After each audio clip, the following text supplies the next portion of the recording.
Ouais, surtout aujourd'hui, c'est le moins qu'on puisse dire. Ouais. Mais c'est le football, c'est ainsi. Il faut, il faut garder le cap. Il faut continuer à répéter à notre attaquant, à nos attaquants que ça va finir par payer. Parce que baisser les bras aussi rapidement, ça serait la chose la plus difficile à faire et celle qui nous sanctionnerait le plus. Donc il faut regarder cette ligne de conduite. Toujours essayer, provoquer et puis avoir un petit peu plus de réussite aujourd'hui parce que il y a quand même 2 barres transversales, un poteau, mais ça fait partie du football. Il faut forcer le destin. Bon, sur le premier, il est peut-être un peu trop près, donc il la met sur la transversale. Puis le deuxième, je l'ai revu, c'est un super barret de Prior.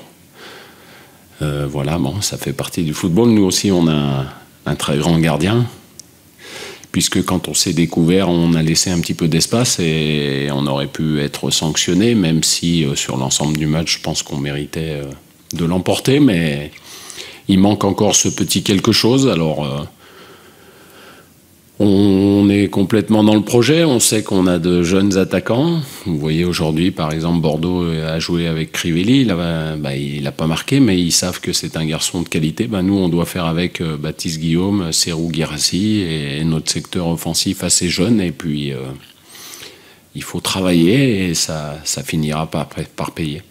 Quand on est entraîneur... Quand on est journaliste, bien sûr, là où on appuie le plus fort, c'est 0 but marqué en 3 matchs. Et puis quand on est entraîneur, on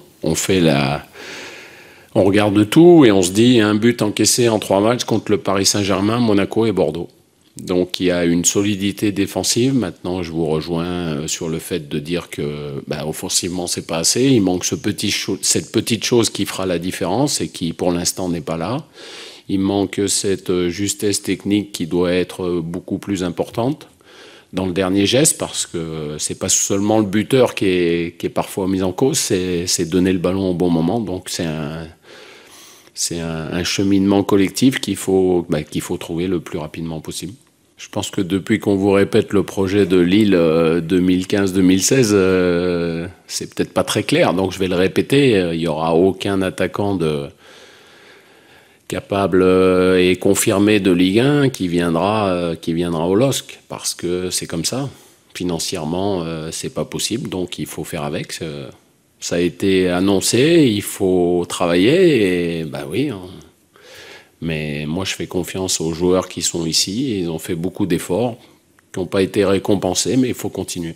Oui, de toute façon, c'est le gros chantier, hein, et c'est celui où il faut progresser le plus rapidement parce que quand on est amené à ne pas marquer de but, à un moment donné, on peut être sanctionné. Et parce qu'on pousse, on veut aller plus vite que parfois on ne devrait. Et quand il y aura des équipes qui seront capables de nous contrer, on sera en difficulté. Et on l'a vu lorsqu'on a changé notre organisation, on a laissé un petit peu plus d'espace. Oui, parce qu'il fallait tenter quelque chose, mais il faut tenter des choses collectivement. Il faut que le bloc soit un petit peu plus compact que ce qu'on a vu à la fin. Il ne faut surtout pas mésestimer l'équipe qui vient la semaine prochaine.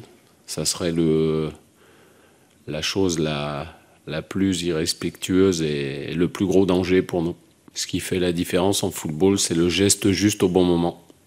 Qu'on soit jeune ou plus âgé, c'est d'être efficace. Je me satisfais d'avoir des joueurs qui soient capables d'être interchangeables, mais quand on a la chance d'avoir Marco Baccia et Renato Sivelli, il y a de l'expérience.